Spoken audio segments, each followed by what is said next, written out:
Oi, então hoje nós vamos falar sobre farmacodinâmica e farmacocinética. O grupo é composto por mim, Ana Carolina Sena, e Ana Bacelete Tavares.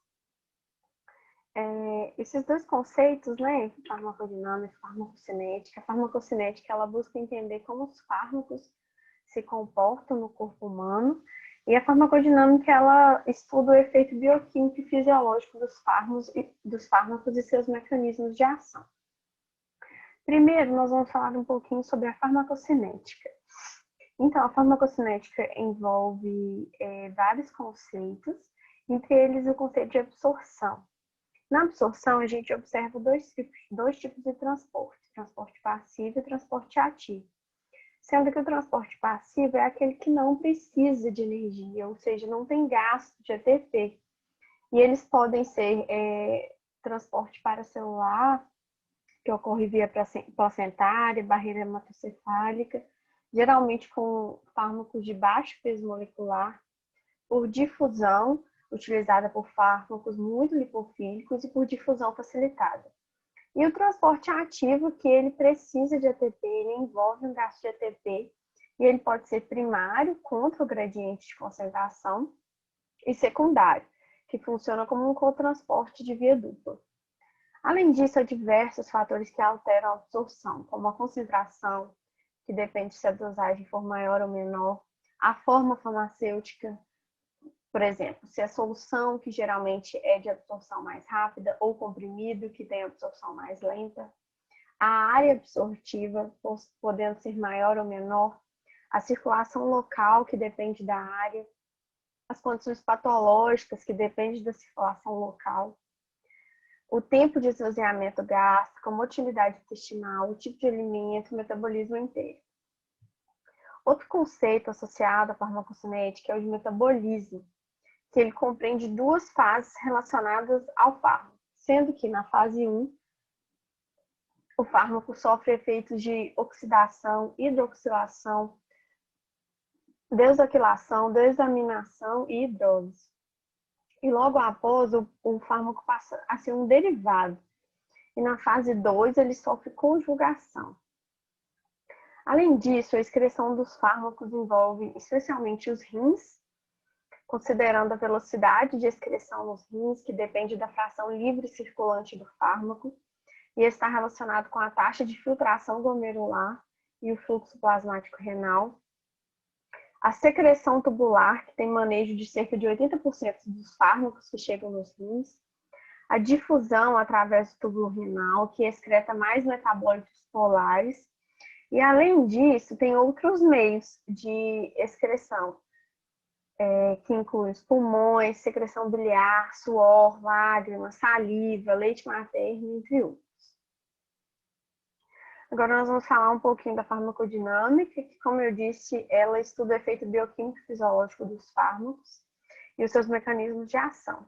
Então, para entender a farmacodinâmica, a gente precisa ver alguns conceitos.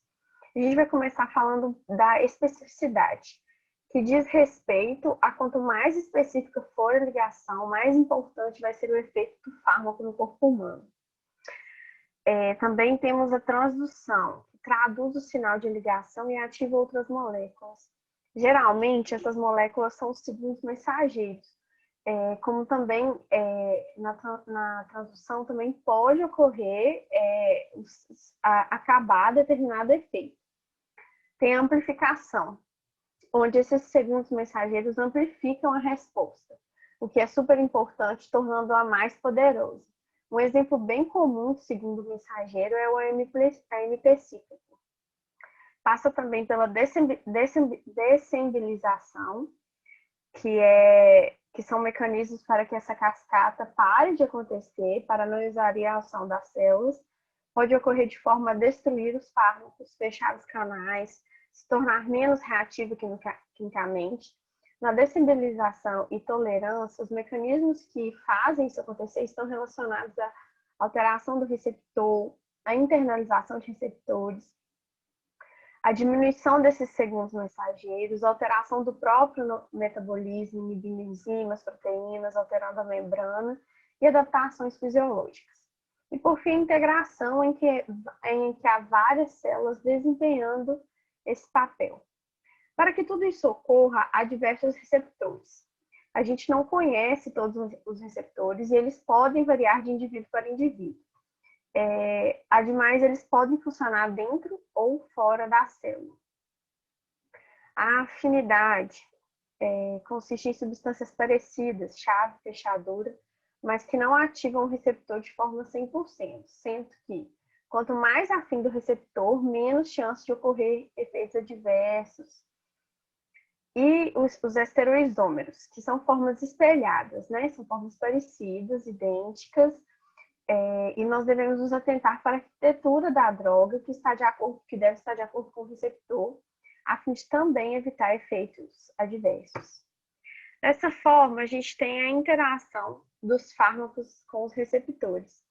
E essas interações elas podem ser de vários tipos, sendo elas elétricas, em que as cargas se complementam, ou de equilíbrio iônico, com a presença de ânions e cátions, polo de polo e Van der Waals, sendo que a de Van der Waals não existe variação de carga, normalmente são ligações mais leves e estão presentes em drogas de efeito mais rápido.